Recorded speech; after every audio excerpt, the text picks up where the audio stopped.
Don Quijote de la Mancha, de Miguel de Cervantes, contenido resumen editar. Parte 1 editar, Alonso Quixano, el protagonista de la novela, aunque no se le da este nombre hasta mucho más adelante en el libro, es un hidalgo, miembro de la menor nobleza española, cercano a los 50 años, que vive en una sección anónima de La Mancha. Con su sobrina y ama de llaves, así como con un niño del que nunca más se supo después del primer capítulo.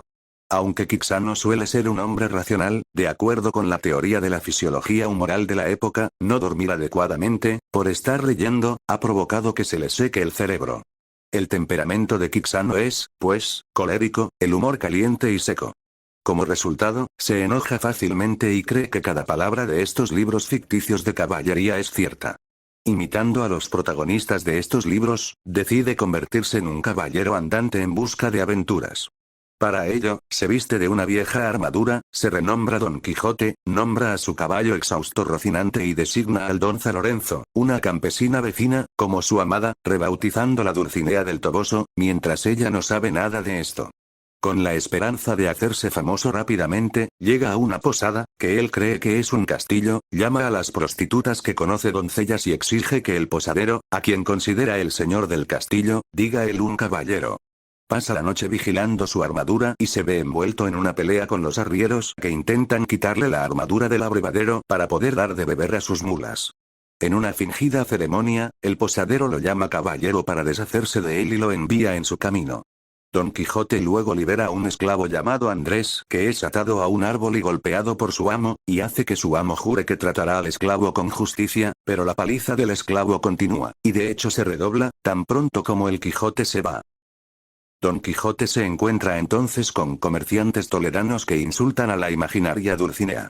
Los ataca, solo para ser golpeados brutalmente y abandonados a un lado de la carretera, y es devuelto a su casa por un campesino vecino. Mientras Don Quijote está inconsciente en su cama, su sobrina, el ama de llaves, el cura de la parroquia y el barbero local queman la mayoría de sus libros de caballería y otros. Una gran parte de esta sección consiste en que el sacerdote decide qué libros merecen ser quemados y cuáles deben salvarse. Es una escena de alta comedia. Si los libros son tan malos para la moralidad, ¿cómo los conoce el sacerdote lo suficientemente bien como para describir cada escena traviesa? Aún así, esto da lugar a muchos comentarios sobre libros que le gustaron y no le gustaron al propio Cervantes. Por ejemplo, se salva la propia novela pastoral de Cervantes, La Galatea, mientras se quema el increíble romance Félix Marte de Hircania. Después de que se tratan los libros, sellan la habitación que contenía la biblioteca, y luego le dicen a Don Quijote que fue la acción de un mago, encantador. Después de un breve período de fingir salud, Don Quijote solicita a su vecino, Sancho Panza, que sea su escudero, prometiéndole una pequeña gobernación, ínsula. Sancho es un campesino pobre y sencillo pero más práctico que el Don Quijote de cabeza en las nubes y accede a la oferta, escabulléndose con Don Quijote en la madrugada. Es aquí donde comienzan sus famosas aventuras, comenzando con el ataque de Don Quijote a los molinos de viento que él cree que son gigantes feroces. A continuación, los dos se encuentran con dos frailes benedictinos que viajan por el camino delante de una dama en un carruaje. Los frailes no viajan con la dama, sino que viajan por el mismo camino. Don Quijote toma a los frailes por encantadores que mantienen cautiva a la dama, derriba a un fraile de su caballo y es desafiado por un vasco armado que viaja con la compañía. Como no tiene escudo, el vasco usa una almohada del carruaje para protegerse, lo que lo salva cuando Don Quijote lo golpea. Cervantes elige este punto, en medio de la batalla, para decir que aquí acaba su fuente. Pronto, sin embargo, reanuda las aventuras de Don Quijote después de una historia sobre cómo encontrar cuadernos árabes que contienen el resto de la historia de Cid Hamed Ben Engeli. El combate termina cuando la dama abandona su carruaje y ordena a los que la acompañan que se rindan a Don Quijote. Las peregrinaciones pastorales, capítulos 11, 15, editar Sancho y Don Quijote se juntan con un grupo de pastores de cabras. Don Quijote les cuenta a Sancho y a los pastores de cabras sobre el siglo de oro del hombre, en el que la propiedad no existe y los hombres viven en paz. Los cabreros invitan al caballero y a Sancho al funeral de Grisóstomo, un exalumno que dejó sus estudios para convertirse en un pastor después de leer novelas pastorales, paralelas a la decisión de Don Quijote de convertirse en caballero, buscando a la pastora Marcela. En el funeral aparece Marcela, reivindicando los amargos versos que sobre ella escribe Grisóstomo, y reivindicando su propia autonomía y libre de las expectativas puestas sobre ella por clichés pastorales. Ella desaparece en el bosque, y Don Quijote y Sancho la siguen. Finalmente, rindiéndose, los dos desmontan junto a un estanque para descansar. Llegan unos gallegos a dar agua a sus ponis, y Rocinante, el caballo de Don Quijote, intenta aparearse. Los gallegos golpean a Rocinante con palos para disuadirlo, ante lo cual Don Quijote trata de defender a Rocinante y los gallegos golpean a Don Quijote y Sancho dejándolos con un gran dolor. La Posada, capítulos 16, 17, editar. Después de escapar de los mosqueteros, Don Quijote y Sancho viajan a una posada cercana. Una vez más, Don Quijote imagina que la posada es un castillo, aunque Sancho no está del todo convencido. Don Quijote recibe una cama en un antiguo pajar, y Sancho duerme en la alfombra junto a la cama. Comparten el desván con un arriero. Cuando llega a la noche, Don Quijote se imagina a la sirvienta de la posada, Elena, como una bella princesa, y la hace sentarse en su cama con él, asustándola. Al ver lo que ocurre, el arriero ataca a Don Quijote, rompiendo el frágil lecho y dando lugar a una gran y caótica pelea en la que Don Quijote y Sancho vuelven a resultar gravemente heridos. La explicación de Don Quijote para todo es que lucharon con un moro encantado. También cree que puede curar sus heridas con una mezcla que él llama el bálsamo de Fierabrás, que solo los enferma. Don Quijote y Sancho deciden dejar la posada, pero Quijote, siguiendo el ejemplo de los caballeros ficticios, se va sin pagar. Sancho, sin embargo, se queda y acaba envuelto en una manta y arrojado al aire, cobijado por varios traviesos invitados a la posada, algo que suele mencionarse en el resto de la novela. Después de su liberación, él y Don Quijote continúan su viaje. Los esclavos de Galera y Cardenio, capítulos 19, 24, editar. Después de que Don Quijote tiene aventuras que involucran un cadáver, un casco y la liberación de un grupo de galeotes, él y Sancho vagan por Sierra Morena y allí se encuentran con el abatido Cardenio. Cardenio relata la primera parte de su historia, en la que se enamora profundamente de su amiga de la infancia Lucinda, y es contratado como compañero del hijo del duque, lo que lleva a su amistad con el hijo menor del duque, Don Fernando. Cardenio le confía a Don Fernando su amor por Lucinda y las demoras en su compromiso, provocadas por el deseo de Cardenio de seguir la tradición. Don Fernando, tras leer los poemas de Cardenio alabando a Lucinda, se enamora de ella. Don Quijote interrumpe cuando Cardenio sugiere que su amada puede haberse vuelto infiel después de las historias de fórmulas de amantes rechazados en las novelas caballerescas. Se pelean, terminando con Cardenio golpeándolos a todos y alejándose hacia las montañas. El sacerdote, el barbero y Dorotea, capítulos 25, 31, editar. Quijote suspira por Dulcinea, imitando a Cardenio. Quijote envía a Sancho a entregarle una carta a Dulcinea, pero Sancho encuentra al barbero y al cura de su aldea y los lleva al Quijote. El cura y el barbero hacen planes con Sancho para engañar a Don Quijote para que vuelva a casa. Obtienen la ayuda de Dorotea, una mujer que descubren en el bosque, que ha sido engañada por Don Fernando con promesas de amor y matrimonio. Ella finge ser la princesa Micomicona y viene de Guinea desesperada por conseguir la ayuda de Quijote. Quijote se encuentra con Andrés, quien insulta su incompetencia.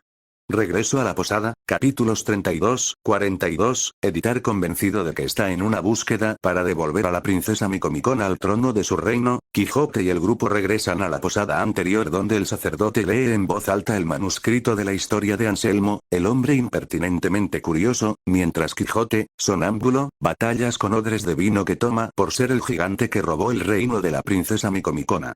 Un extraño llega a la posada acompañando a una joven. Se revela que el extraño es Don Fernando y la joven Lucinda. Dorotea se reencuentra con Don Fernando y Cardenio con Lucinda. Llega un cautivo de tierras moriscas en compañía de una dama de habla árabe y se le pide que cuente la historia de su vida. Si sus adoraciones me prestan atención, escucharán una historia real a la que, tal vez, una ficticia construida con un arte ingenioso y estudiado no pueda llegar. Llega un juez y se descubre que el cautivo es su hermano perdido hace mucho tiempo, y los dos se reencuentran.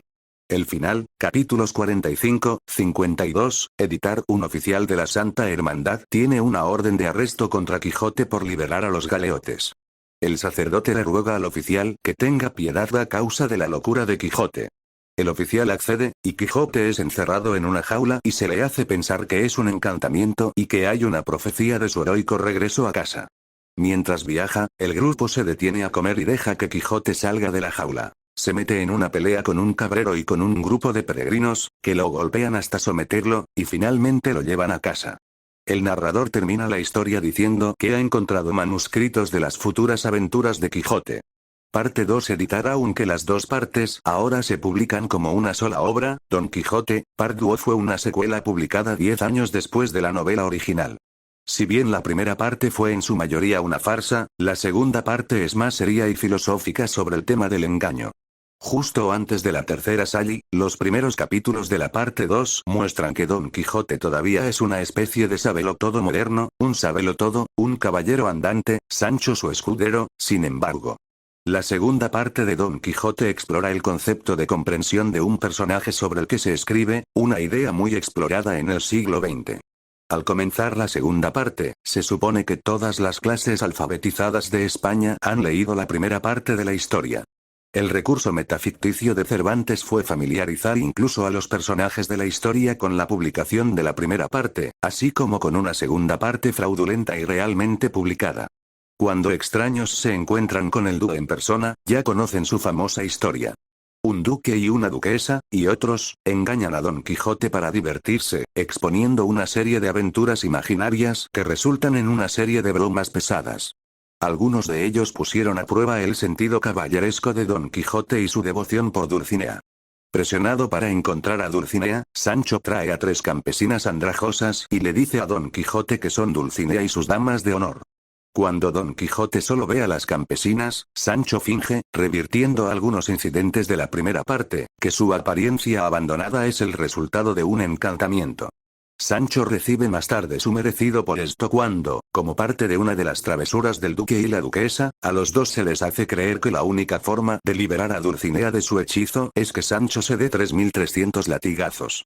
Sancho naturalmente se resiste a este curso de acción, lo que lleva a fricciones con su maestro. Bajo el patrocinio del duque, Sancho finalmente consigue un cargo de gobernador, aunque es falso, y demuestra ser un gobernante sabio y práctico, aunque esto también termina en humillación. Cerca del final, Don Quijote se inclina a regañadientes hacia la cordura. La larga e incalculable historia de las aventuras de Don Quijote como caballero andante llega a su fin después de su batalla con el Caballero de la Luna Blanca, un joven de la ciudad natal de Don Quijote que previamente se había hecho pasar por el Caballero de los Espejos, en la playa de Barcelona, en la que el lector lo encuentra conquistado. Atado por las reglas de la caballería, Don Quijote se somete a términos preestablecidos que el vencido debe obedecer la voluntad del conquistador. Aquí, es que Don Quijote debe de poner las armas y cesar sus actos de caballería por el período de 1 año. En el que puede curarse de su locura. Él y Sancho se someten a una broma más del duque y la duquesa antes de partir. Al regresar a su aldea, Don Quijote anuncia su plan de retirarse al campo como pastor, pero su ama de llaves lo insta a quedarse en casa. Poco después, se retira a su cama con una enfermedad mortal, y luego se despierta de un sueño, habiendo recuperado completamente la cordura. Sancho intenta restaurar su fe, pero Quixano, su nombre propio, solo renuncia a su ambición anterior y se disculpa por el daño que ha causado. Él dicta su testamento, que incluye una disposición de que su sobrina será desheredada si se casa con un hombre que lee libros de caballería.